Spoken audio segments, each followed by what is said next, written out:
Soy María Antonieta Dávila y hoy en especial me complace recibir a una persona representante del Colegio de Sonora, siempre presente con nosotros, y es la doctora Leila Acedo. Ella es candidata a doctora en Ciencias Sociales con especialidad en Relaciones de Poder y Cultura Política por la UAM Xochimilco, con un tema importante. En lo particular, que soy mujer, me interesó muchísimo y es el 60 aniversario, en el marco del 60 aniversario de la participación política de la mujer en México, y es acerca de lo que nos va a hablar la doctora Leila Acedo. Bienvenida. Hola, ¿qué tal? A este Muy buenas espacio. tardes. No, Muy gracias buenas a ti, tardes. María Antonieta.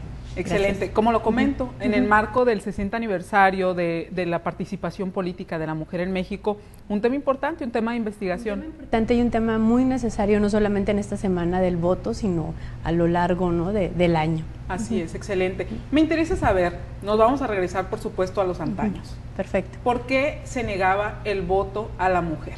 Qué bueno que te regreses al antaño, porque es necesario reescribir la historia hecha por hombres para rescatar a las, digamos, a las fantasmas, ¿no?, de las mujeres. ¿Por qué se negaba el voto? Bueno, generalmente a las mujeres se nos asocia, digamos, tradicionalmente con el espacio privado, con el espacio de la casa, con el espacio relacionado con las cuestiones de la economía y las tomas de decisiones del hogar, de la familia, el cuidado, etcétera. Entonces, la búsqueda del voto en México está muy relacionada también con el sufragio, con el movimiento sufragista a nivel internacional. México, al igual que las ciudadanas y las mujeres, digamos, de Inglaterra y de Estados Unidos, pues las mujeres mexicanas también ansiaban, ¿no?, participar activamente en las cuestiones políticas y de decisión del país. No solamente nada más con el ejercicio del voto, sino en toda la cuestión del ámbito público, ¿no? Pero como te repito, tradicionalmente pues a la mujer siempre se le ha asociado con la cuestión más privada, en la cual no es reconocido su capacidad de ciudadanía. ¿Qué implica esto? Implica que son tratadas pues como niños, ¿no?, como con una capacidad menor, digamos, en las cuales no tienen capacidad para tomar decisiones tan importantes como son las relevancias o las tomas de decisiones políticas, ¿no?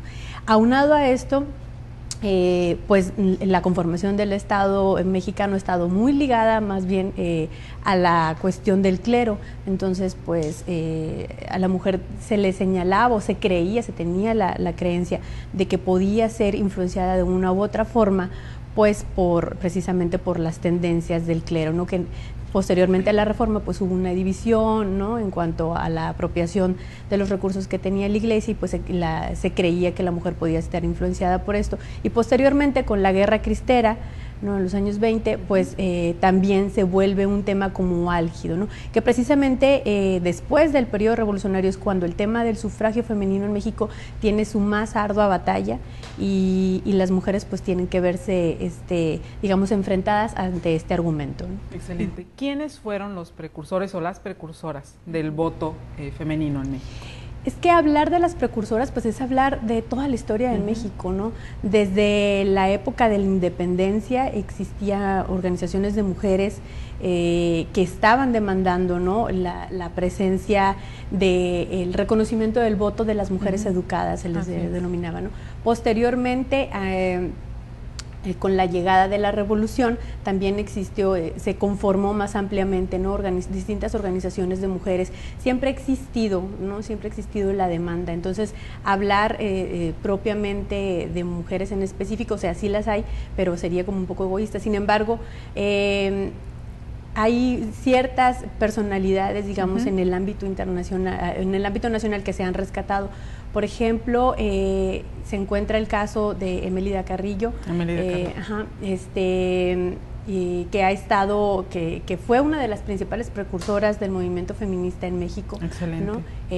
Con el primer congreso feminista que se organizó en México, pero esto ya después del periodo posrevolucionario. También se encuentran las mujeres de Anáhuac, que acompañaron, fue un grupo que organizó, que acompañó fuertemente el movimiento encabezado por Francisco y Madero, ¿no? Entonces han sido bastante las mujeres que han encabezado digamos, el movimiento de mujeres que demandaron propiamente el voto.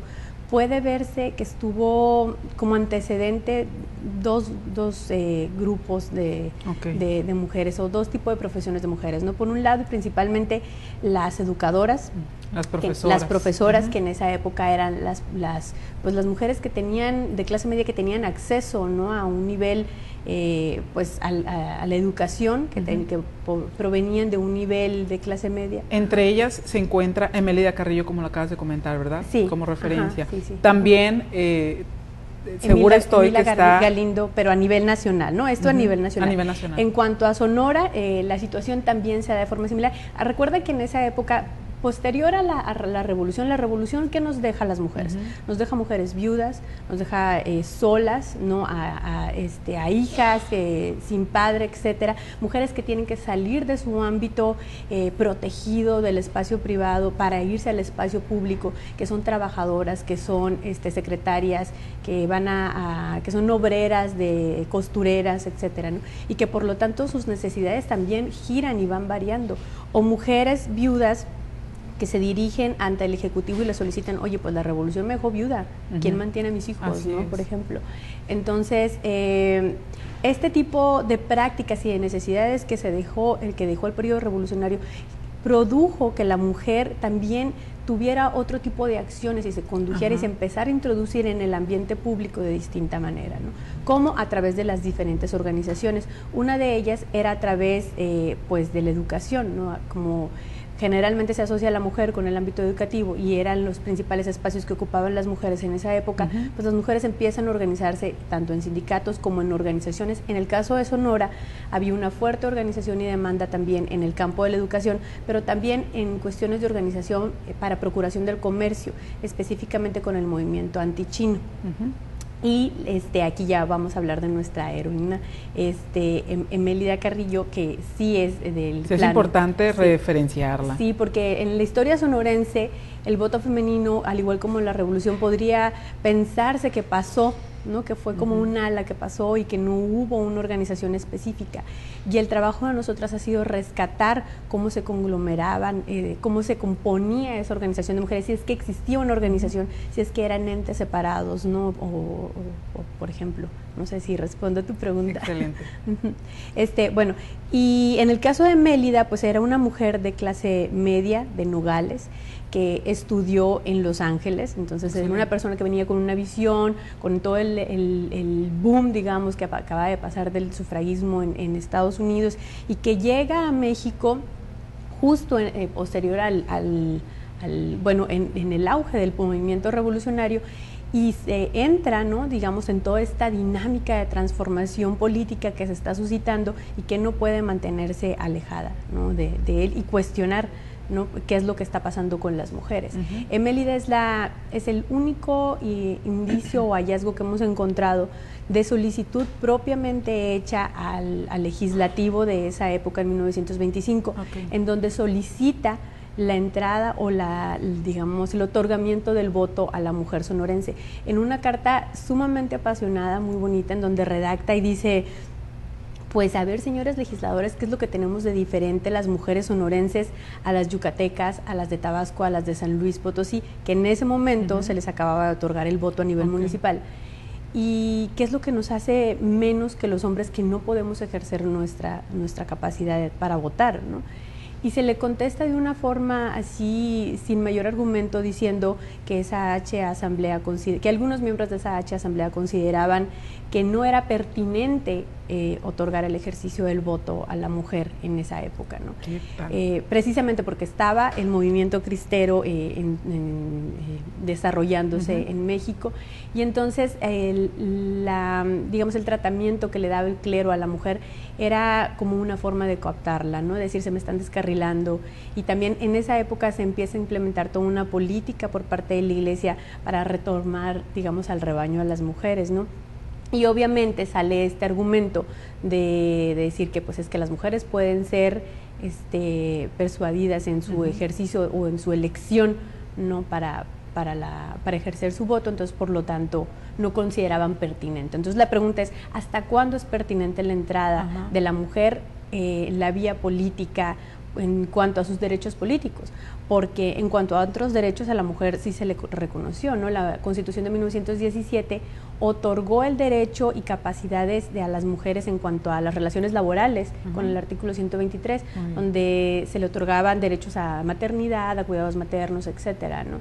Y también en cuestiones de familia. Sin embargo, exclusivamente el ejercicio del voto, entre otros, pues no se le da, a pesar de que era una demanda que las mujeres tenían muchísimo antes de la revolución. Así es. ¿Sabes algo que me llamó mucho la atención y lo comentaste hace un ratito? Cuando las mujeres empiezan a organizar con sindicatos, y había muchos sindicatos de costureras, pero estaban lideradas por hombres. Sí, ese es uno de las particularidades que hemos encontrado, ¿no? Bueno, en el caso de Sonora, precisamente, empiezan a gestarse, pues obviamente, cuando se da la conformación del Estado mexicano, tú sabes que una de las herramientas fue la integración de diferentes organizaciones laborales, ¿no? Como una especie de incorporarlas a lo que se estaba denominando el nuevo Estado mexicano. Y obviamente las mujeres también tenían una fuerte ala. ¿Por qué? Porque la mayoría de las mujeres que estaban en las maquiladoras o que estaban en fábricas, pues se encontraban pues activas, ¿no? Con intereses específicos, no solamente de sus cuestiones familiares, sino también de sus derechos laborales, económicos.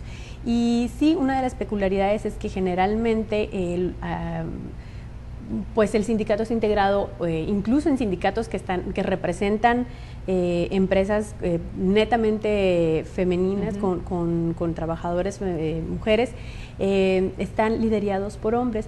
En el caso de Sonora, digo, no es algo que todavía podamos asegurar porque necesitaríamos hacer otra investigación. Sí se han encontrado, obviamente, sindicatos liderados por hombres, por secretarios generales hombres, a pesar de que trabajen puras mujeres, pero no tantos como en otros estados de la República, y eso es algo muy interesante, ¿no? Que sí habría que abundar un poco más ahí, pero sí es algo muy curioso, ¿no? Porque dices, bueno, si trabajan puras mujeres, ¿por qué no lideran secretarias generales mujeres? Que todavía es un caso que en muchas organizaciones existe, ¿no? Las tomas de decisiones, en verdad, en quién está, sí hay visibilidad para las mujeres, pero ¿quién manda al final de cuentas, no? Excelente. Leila, ¿cuánto tiempo tardó en hacerse efectivo esto del voto, de la participación, de darle la oportunidad a la participación social y política a la mujer?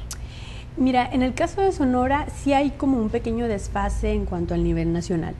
En México se otorga, como lo vamos a ver ahorita, espero, el ejercicio del voto no fue algo que se dio una concesión así por buena onda, ¿no? Digamos el gobierno, sino fue un ejercicio muy arduo en el cual las mujeres tuvieron que ceder, en la cual las mujeres muchas veces tuvieron que digamos, encontrar las vías como en un laberinto por donde podrían introducirse, ¿no? Sus capacidades, hasta que se reconoce su ejercicio en 1954 a nivel nacional. A pesar de eso, en 1947 a nivel federal se le otorga como una especie de experimento el derecho al voto para que las mujeres participen en contiendas locales y puedan votar a nivel municipal en 1947.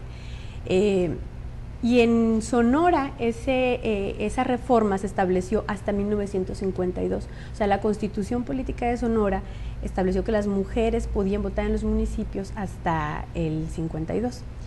Y sin mayor argumento, sin mayor nada, simplemente con una reforma a la Constitución Política. En cuanto al ejercicio federal, es decir, para que las mujeres pudieran participar como senadoras, diputadas y presidentas de la República, se da en el 54 a nivel nacional, que es lo que estamos festejando, bueno, conmemorando y festejando, pero en Sonora se realizan 7 meses después, hasta 1954. ¿Por qué? Porque tú sabes que cuando hay una reforma a nivel federal a la Constitución, los estados tienen que homologar, digamos, sus constituciones, y entonces Sonora lo hace 7 meses después. ¿Cómo ha sido la evolución de la política gracias a la participación de las mujeres? Bueno, al hablar de 60 años del voto, en realidad estamos hablando de un ejercicio muy reciente, ¿no? Podemos decir que son 3 generaciones prácticamente de de familias de mujeres que han ejercido y su pueden voto, parecer ¿no? muchos años, pero Sí. en realidad no lo es. Sí, o sea, justo ayer comentaba que mi madre tiene los mismos años que se celebra el voto, pues, ¿no? Seguramente mi abuela pasó por el proceso de transición de no votar al votar. O sea, yo recuerdo incluso también que fue como un gran shock cuando se implementó lo de la credencial del IFE. Así haber sido el mismo proceso que también experimentó la mujer, que de repente un día para otro ya puede salir a la urna, ¿no? Así es. Sin embargo, la mujer ha participado activamente, no ha dejado, digamos, de participar y de abrir más espacios para otras mujeres y sobre todo para ampliar los temas en los cuales se debe de dar un tratamiento no solamente a la mujer como, no por ser un grupo minoritario, sino también a otros grupos de la población, ¿no? Entonces, la mujer ha participado no solamente en cuestiones electorales, sino se han abierto campos en muchísimas otras cosas. Una chava de hoy, por ejemplo, no es consciente de que antes la mujer, para cambiar de residencia, para salir, para tomar un trabajo en otro lugar, tenía que pedirle permiso al marido, ¿no? O sea, no somos conscientes de muchísimas cosas que hoy tenemos, que fue gracias al movimiento de mujeres, ¿no? Que hoy en día nos permite participar ampliamente, no solamente para poder ser una candidata, sino también para ocupar puestos en una empresa, ¿no? Así Inclusive. La participación, hablando estrictamente en cuanto a la participación política, pues ha sido una lucha ardua, de poco a poco, de concesiones, en donde las mujeres, como te explica ahorita, siempre han tenido que estar como unas leonas al acecho, esperando su oportunidad para entrar en cuanto a la participación política, ¿no? Por ejemplo, un gran logro de esto ha sido las cuotas de género, ¿no? A mí me parece que la participación política de las mujeres ha tenido varias etapas después del ejercicio del voto. Y la primera de ellas es en 1979, cuando nuestro sistema político mexicano tiene la reforma que permite la incorporación de los sistemas plurinominales, de mayoría relativa o plurinominales. Y es entonces ahí en donde grupos digamos, distintos al partido tradicional, que ya tenían una historia de conformación por los movimientos políticos estudiantiles, tienen oportunidad, digamos, de acceso a puestos de elección. Y a partir de ahí las mujeres tienen un ligero auge en cuanto a los puestos políticos, ¿no?, que se ocupa. Otra transformación ha sido a partir de 1996, que es con la introducción de las cuotas de género, que por cierto Sonora es el estado pionero en introducir y de reformar su código electoral y constitución local para aplicar las cuotas de género en su composición de los congresos, ¿no?, del poder legislativo. Otra transformación, digamos, que han tenido las mujeres después del 96, pues es con la llegada de la alternancia, aunque ahí sí tendríamos que cuestionarnos qué nos ha dejado la alternancia a las mujeres, ¿no? Quiero que abordemos en específico el estado de Sonora. ¿Cuál fue el proceso que llevó a cabo el estado para el voto en la mujer? No dista mucho de lo que pasaba a nivel nacional, ¿no? Las mujeres se empezaban a organizar después del periodo revolucionario. Digo, la demanda del voto ha existido desde principios del siglo pasado, incluso antes, finales del siglo XIX. Y bueno, creo que voy a omitir la parte que ya te conté. Y después del periodo revolucionario empiezan a producirse grupos de mujeres que demandan, sobre todo con el movimiento antichino que te decía, que son otras formas también de participar en la política, no necesariamente por medio de querer ejercer un cargo público, sino, por ejemplo, el hecho de que las mujeres supieran que existe un órgano al cual se tienen que dirigir para hacer una solicitud en específico. Eso permite y da indicios de que pues las mujeres son conscientes, ¿no?, de primero de que pueden solicitar cosas, de su capacidad de ciudadanía a pesar de que no estaba reconocida, y segunda, pues de que tienen conocimientos, digamos, del procedimiento que deben de seguir para solicitarlo, ¿no? En Sonora se da amplio el movimiento antichino y está mayoritariamente encabezado por mujeres, ¿no? Sobre todo porque se les afectaba en la parte de economía, porque recordemos que muchas de ellas trabajaban en la cuestión del comercio. Mélida, que es el personaje que comentábamos ahorita, encabezaba uno de los comités antichinos en Nogales, y así como ella, había muchísimas mujeres que solicitaban al Congreso que pusieran un alto a esta cuestión, ¿no? Hay muchísimos indicios de oficios de grupos de mujeres, tanto en el plano individual como colectivo, por medio de los comités, que solicitaban este tipo digamos, de solución, ¿no? De qué pasaba con los migrantes, etcétera, ¿no? Por otro lado está la organización de mujeres trabajadoras como costureras que solicitaban recursos materiales y económicos también al Ejecutivo, y por otro lado, a nivel más de plano individual, están las mujeres viudas de la Revolución o mujeres que buscan acceso a educación y que solicitan también ayuda al Congreso o al Ejecutivo, ¿no? Esos son más o menos los indicios que se tienen. Y es así como empieza también a organizarse las mujeres, digamos, para incorporarse posteriormente a lo que serían las filas del partido, especialmente las mujeres obreras, ¿no? El partido se da cuenta de la gran masa que está generando el sector femenil y cómo ha trabajado siempre activamente al lado, pegados, digamos, pero también siempre invisibilizadas y rezagadas de los diferentes actores o candidatos, ¿no? que buscan un puesto de elección popular. Precisamente hay como una anécdota y hay indicios referente a que en las campañas precisamente del gobernador Yocupicio, en donde las mujeres forman una parte activa de la campaña electoral, ¿no? En donde salen a las calles, en donde van volanteando, en donde en los mítines toman el micrófono y externan pues su preocupación, ¿no? A pesar de que no eran reconocidas como ciudadanas, ¿no? Es decir, las mujeres siempre hemos estado allí en lugares estratégicos, claro, pero pues invisibles, ¿no? Posteriormente no hay como una indicio específico de una solicitud nuevamente después de la hecha en 1925 por Mélida para que se dé el sufragio femenino. Más bien fue un reconocimiento que bajó del nivel nacional a nivel estatal, ¿no? Y que se da en 1954 en el caso de Sonora. Excelente. Sonora, ¿cómo ha participado con la equidad de género? Mira, Sonora dio, digamos, a nivel nacional o brindó las primeras legisladoras a nivel federal, ¿no? Posteriormente a la reforma en los años 60, en los años 70 incluso, ¿no? La primera presidenta municipal que tuvimos en Sonora, que por cierto fue la capital del estado en Hermosillo, también fue de las primeras presidentas municipales a nivel federal, que Alicia Arellano Tapia, ¿no? Es la mamá de la senadora que tenemos actualmente. Y bueno, la participación se resumía antes de 1979. Las mujeres entendieron que no había otro canal o otra forma de participación que no fuera la que dictaba el partido oficial, ¿no?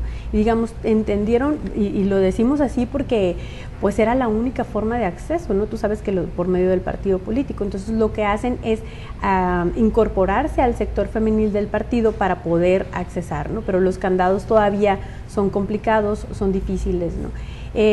La mujer después del 54, que es cuando se le da el ejercicio al voto, hay como, digamos, un espacio de todavía 30 años en donde se empieza a tener mayor amplitud de la incorporación de las mujeres, ¿no? En 1967, por primera vez en las elecciones, se tiene una mayor participación de las mujeres, y entonces ahí es cuando el Partido Estado en esa época se da cuenta de la necesidad que tiene de verdaderamente incorporar a las mujeres dentro de sus filas, y ya estaban, ¿no? Pero de darles una participación mayor visibilidad. Claro. Y es cuando empiezan las mujeres a tener mayor obtención de curules en el poder legislativo y mayor participación en las alcaldías, ¿no? Sin embargo, pues la tarea ha sido muy, muy lenta, y yo me atrevería a decir que es hasta 1996 con las cuotas de género, que es cuando se empieza a tener mayor participación de las mujeres y mayor visibilidad, más bien sería eso, mayor visibilidad de las mujeres en los planos políticos, ¿no? ¿Cuál es el futuro? Tú, desde el punto de vista investigadora, trabajando con este tema desde muchos años, ¿cuál es el futuro de la mujer dentro de la política, especialmente en Sonora? Especialmente en Sonora. Bueno, lo que pasa es que todavía existen muchísimos candados. Sonora tiene una peculiaridad. Sonora es de los estados más vanguardistas en cuanto a la legislación y la equidad de género. Fue el primero en implementar las cuotas de género, como te decía, pero también fue el primero en establecer, por medio de, y gracias al movimiento de mujeres organizadas, activistas, que son pocas, pero que han logrado mucho, fue el primero también en lograr que sus órganos electorales incluyeran la alternancia de género y la equidad de género para la composición de sus miembros. Esto que permite que no solamente se va a tomar en cuenta a las mujeres para legislar, como es por medio de las cuotas de género, sino también a la hora de impartir justicia, como es por medio de los tribunales o de las comisiones o de los comités o consejos electorales, ¿no? Sin embargo, pues nosotras vemos muy poca participación política, incluso no solamente en los espacios de elección popular, como es el Congreso, sino en cualquier puesto de servidor público que implique realmente una toma de decisión importante, ¿no? Por primera vez nuestra legislatura tiene el máximo número de legisladoras, que es 8, pero tradicionalmente ha tenido un 11%, y de un 11% te estoy hablando entre 2, al máximo 4 mujeres en el Congreso. En cuanto a la participación de alcaldesas, generalmente son 6, 7 a lo mucho. Actualmente tenemos 4, si no me equivoco. Y bueno, en cuanto a la composición del gabinete del Poder Ejecutivo, pues no hay ninguna mujer, ¿no? Hay 2 mujeres que ocupan espacios estratégicos, pero no propiamente secretarías, y que son espacios que nuevamente están, como a nivel nacional, nuevamente están relacionados con los roles tradicionales de las mujeres, como es el Instituto Sonorense de la Mujer, que sí debería estar dirigido por una mujer, evidentemente, y como es el caso del ISTESON, que también está dirigido por una mujer, pero en cuanto a las secretarías, pues no hay, ¿no?, mujeres. Entonces, estamos en avanzada en cuanto a la formalidad o en cuanto a la legislatura o legislación formal, pero en cuanto a la equidad sustancial, pues hay todavía muchísimas trabas, ¿no? Ok.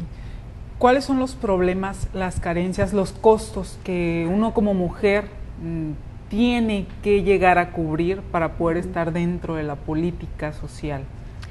Bueno, para estar dentro del espacio público en sí, las mujeres tenemos antes que nada que luchar contra la doble jornada, ¿no? Porque somos mujeres trabajadoras, pero también somos mujeres responsables todavía bueno, se nos asigna todavía la responsabilidad del hogar, ¿no? Desgraciadamente todavía sigue existiendo la doble o la denominada triple jornada, ¿no? Eso por un espacio, tener que lidiar con esa conjunción. Y por otro lado, todavía se sigue juzgando y se sigue menospreciando la capacidad. Para empezar, el interés, que no tenemos interés en participar en espacios de toma de decisión. Eso no es verdad, ¿no? Y por otro lado, la capacidad, ¿no?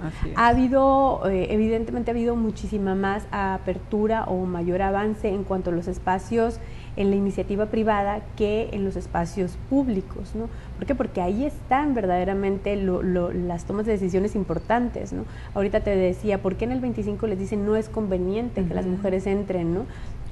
Ahora, pero ¿por qué no es conveniente que las mujeres presidan, por ejemplo, una comisión hacendaria, ¿no? Un tribunal de justicia, por ejemplo, ¿no? Una procuraduría de justicia? Estoy hablando a nivel estatal, claro, ¿no? Entonces todavía seguimos luchando y tenemos muchísimos techos de cristal, no solamente en los espacios laborales, sino todavía al interior de la casa. Tenemos una doble lucha, ¿no? Con una concesión con nuestras parejas, con nuestros maridos, con nuestros hijos, con nuestra familia, ¿no? De que trabajas todo el día, no atiendes a tus hijos, etcétera, ¿no?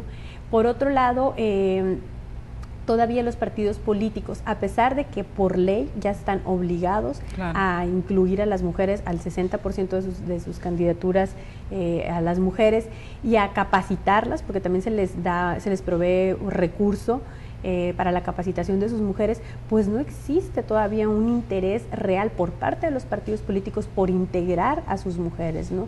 Nos tienen todavía consideradas como simples lideresas de barrio que pueden ocupar, como lo fue en la campaña de Yocupicio, en las campañas políticas, y después de eso, de la promesa de te voy a dar algún puesto, no hay nada, ¿no? Ayer lo comentaba precisamente, nosotros podemos ver un simple ejemplo como lo es la conformación de los representantes juveniles de partidos políticos, ¿no? De los frentes juveniles, no están liderados por mujeres. Quiere decir que vienen todavía generaciones dominadas por hombres, ¿no? Que son muy pocas las mujeres que tenemos en el espacio público, que han tenido obviamente que sortear 1000 obstáculos, entre ellos digamos las formas tradicionales en las cuales se ejerce la política o en las cuales se hace la política está imperada por características masculinas, ¿no? Donde se van los hombres a negociar, a la cantina, a la fiesta, a la cabalgata, ¿no? Ahora, entonces, pues la mujer también puede montar, ¿no? La mujer también, pero tiene que asumir y tiene que hacer todas las estrategias que tradicionalmente han hecho los hombres para sobrevivir. ¿Cómo estamos las mujeres, digamos, ejerciendo el poder? ¿Estamos haciendo una forma diferente de ejercer el poder? ¿O cómo logramos mantenernos en el poder, ¿no? Bueno, las que están en los espacios de tomas de decisiones, ¿no? Y si estás ahí y haces bien tu trabajo, pues eres mala, eres de lo peor, ¿no? Eres bruja, eres, bueno, de lo poco que se puede decir, ¿no? Sin embargo, pues la mujer todavía son muy grandes todavía los costos que tiene que cumplir, ¿no? Por otro lado, también el sacrificio, pues de la conformación de una familia, ¿no? Porque todavía tienes, pues el peso, todavía se tiene el peso de la mujer con la responsabilidad de la familia. Y bueno, los costos políticos que también tienes que sufrir es, por ejemplo, hace poco yo leía una columna de televisión, de periódico, que decía, es que la secretaria fulanita se le vio en un yate lleno de hombres, ¿no? Digo, bueno, pero eso es una práctica cotidiana de todos los políticos, y yo no veo las columnas diariamente con el nombre de políticos que se van en un yate, ¿no? También todavía se sigue poniendo en jaque y evidenciando las cosas de las mujeres por el plano de la moral. O por ejemplo, la diputada esta perredista que se exhibió en las redes sociales, que usaba una falda entalladísima y que decían, no, que esta es la diputada y bla, bla, bla. O sea, a mí lo que me interesa más bien es su capacidad legislativa, no cómo se le ve la falda, ¿no? Y todo, o si quiere usar la falda más corta, o si no le quiere usar, o si tiene un amante o no. Y todavía este tipo de cosas se le sigue cuestionando a las representantes, ¿no? A las mujeres que participan en la política. Entonces, pues los costos y las problemáticas son muchas. Altos. No solamente es luchar en el interior del partido para lograr un puesto para poder participar, ya ni digamos un puesto, ¿no? Para poder participar no como suplente, sino como propietaria, ¿no? Ahora, por otro lado, también está la problemática de la doble moral y el discurso, cómo nos atacan, cómo nos minimizan, ¿no?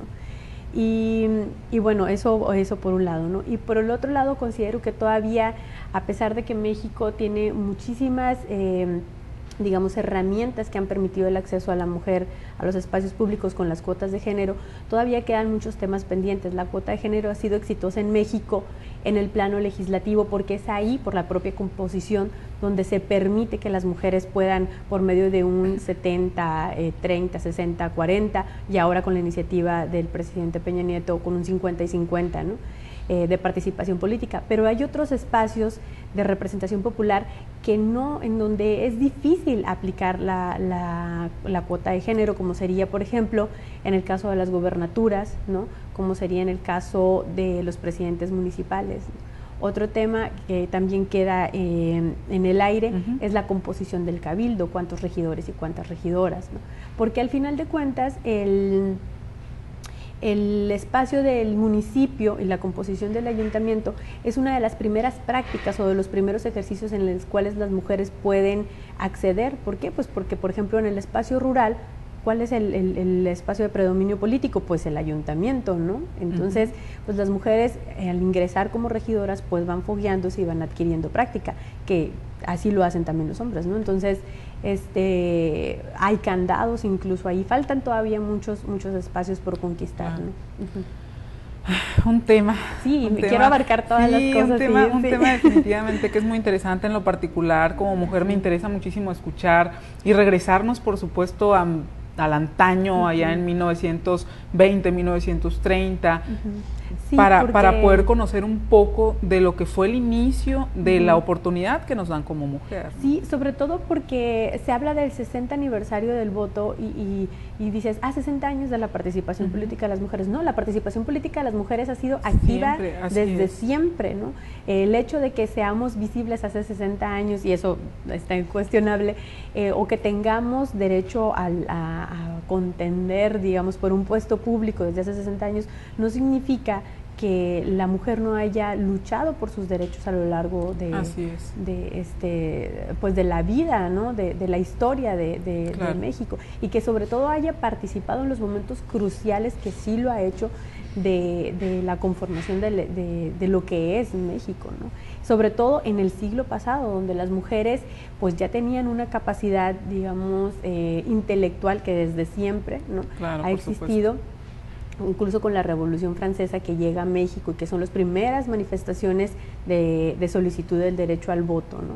Y que hemos utilizado las pocas herramientas que hemos tenido, como lo fue en la primera mitad del siglo pasado, como lo fue la pluma a través de la prensa, ¿no? Como lo hacían las profesoras, que por medio de la prensa, hacían sus propios boletines, hacían sus propios periódicos, o a través de los pocos espacios que tenían en sus columnas de periódicos, ¿no?